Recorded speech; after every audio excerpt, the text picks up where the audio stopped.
So इथपर्यंत पाठ तुम्ही नक्कीच बघितलं. सो दर्शन मस्त झालं होतं आणि आम्हाला 2 आरत्या मिळाल्या. 2 आरत्या म्हणजे कसं, आम्ही स्पेशली काकड आरतीसाठी गेलो होतो. सो काकड आरती तर मिळाली. ती आरती आम्हाला म्हणजे जेव्हा आम्ही लाईनीमध्ये होतो तेव्हा आम्हाला काकड आरती मिळाली. त्यानंतर आम्ही जेव्हा गाभाऱ्यात गेलो, गाभाऱ्यातसुद्धा आम्हाला सेकंड आरती मिळाली 6:30 वाजताची. सो दोन्ही आरत्या मस्तपणे मिळाल्या. म्हणजे बोलतात ना, माझे इतकं वर्ष मी न गेले होते त्याचं मला इनडायरेक्टली फळ मिळालं असं मी म्हणेन. त्यानंतर मग आम्ही निघालो शनी शिंगणापूरसाठी.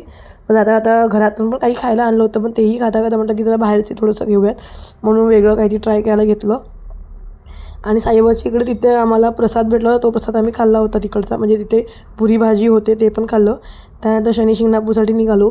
इथे मला शनी शिंगणापूरमध्ये एक गोष्ट खटकली.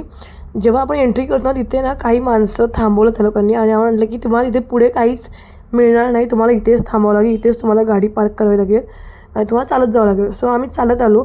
बट नंतरला बघितलं तर कळलं की आतमध्ये गाड्या लावलेल्या होत्या आणि 50 रुपयामध्ये तिथे तुम्हाला गाडी लावायची. इथे मग मला एवढी एकच गोष्ट खटकली, म्हणजे आय डोंट नो काय खरं काय खोटं, पण आम्ही स्वतः पर्सनली तिथे गेल्यानंतर आम्हाला कळलं की जस्ट मंदिराच्या बाहेरसुद्धा गाडी लावायला चान्स होती. केशव इथे मस्तपणे चालत होता, त्याला चालायला येत नव्हतं बिकॉज तो चढ होता ना, तो त्याला चढताच येत नव्हतं. आता माझा व्हिडिओ मागे गेला आणि माझं बोलणं पुढे आलेलं आहे. सो त्यानंतर इथे मस्तपणे ज्यूस प्यायला थांबलो. म्हणजे शनी शिंगणापूरच्या थोडंसं बाहेर आल्यानंतर इथे कंटिन्यू म्हणजे त्या रोडला ना होते. सो म्हटलं की मस्तपणे घेऊया ते. आणि तिथे ना ते जे काका होते ते, अरे ज्यूस बनेपर्यंत तुम्ही इथे मस्तपणे झुल्यावरती खेळू शकता असं त्यांनी सांगितलं. मग आम्ही बसलो. माझी बहिणी तर पहिलाच बसली, मी नंतरला बसले, म्हणजे मी अवॉइड करत करत नंतर बसले. त्यानंतर मग आम्ही निघालो पंचवटीसाठी. सो ह्याच्यानंतरचा व्हिडिओ तुम्हाला पुढच्या ह्याच्यामध्ये बघायला भेटेल. सो नक्की सबस्क्राईब करा आणि फॉलो करा.